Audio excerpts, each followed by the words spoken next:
Olá, eu sou o Era, da Era Palestras e Cursos. Se inscreva lá no meu canal do YouTube, Era Palestras e Cursos.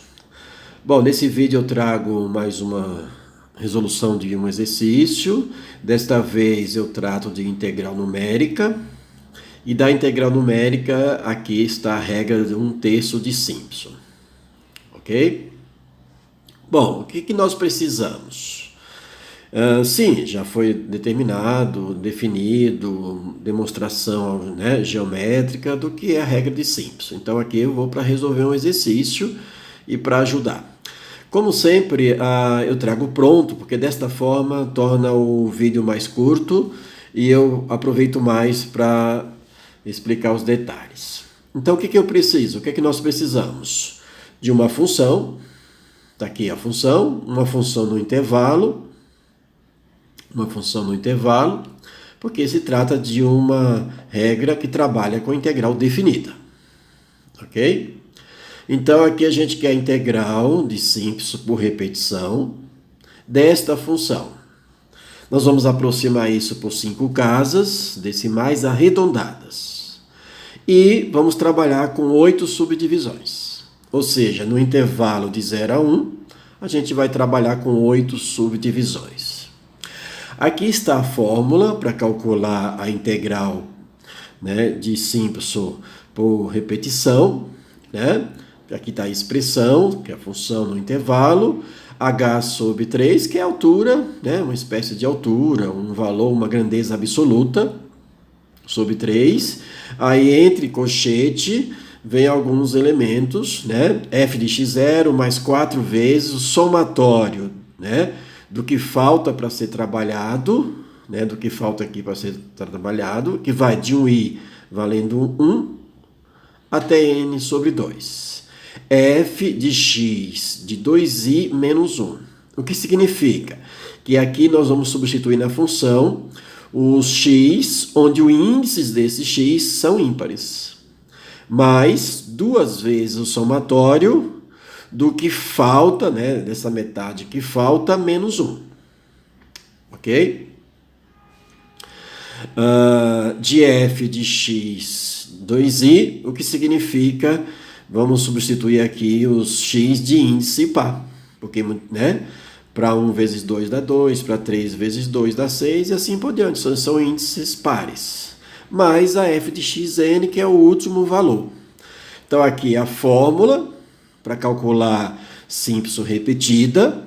E aqui nós precisamos, então, do h, que a gente já vai calcular, de todos os x que estão entre x0 e o xn, inclusive eles, e alguns estarão aqui somando, substituindo na função, somando e multiplicando por 4, que são aqueles de x de índice ímpar, e aqui são os de índice par multiplicado por 2, certo? Então vamos lá calcular o que é necessário, ok?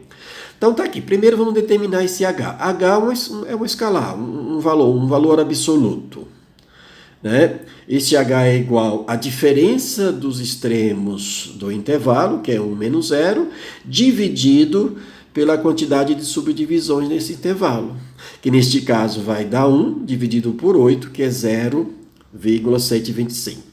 Então, o h, para substituir na fórmula, a gente já tem. O que nós precisamos, a partir do x inicial, que nós já temos, que é 0, o x final, que é 1, porque isso tem que acontecer, não importa o número de subdivisões, o x0 e o xn têm que ser iguais àqueles dos extremos. E esse h, então, que nós determinamos, fazendo a diferença dos extremos, dividido, nesse caso, por 8, que é o número de subdivisões, ele é 0,125. Ok? Então, o que a gente faz para achar esse x's a partir do x inicial, que é 0? x0 é 0. E aí, a partir do x0, você vai somando essa constante, esse valor, sempre igual a 0,125, e vai determinando os próximos valores de x's, até completar o máximo, que é o que está no extremo. Então, olha lá, o x0 é 0, vai somar 0,125, vai dar 0,125. Aí eu vou somar 0,125 nesse x1, vai dar 0,25 e assim por diante. Vou somando 0,125, né? x6 é o x5 somado 0,125, dá 0,75. E assim até o último, que tem que dar exatamente o valor extremante superior do intervalo. Não importa o número de subdivisões. Geralmente os autores trabalham aqui com números pares. Ok? Agora nós vamos pegar isso aqui e nós vamos jogar, né, na fórmula aqui em cima. Então, integral simples repetida é igual, aí eu pego a função com intervalo, aproximadamente h sobre 3, o h sobre 3, o h é 0,125, abre o colchete, f de x0, é o x0, que é 0 substituído aqui no x, fica e elevado a 0, claro que isso aqui dá 1, já poderia resolver, mais 4 vezes o somatório do que vier aqui.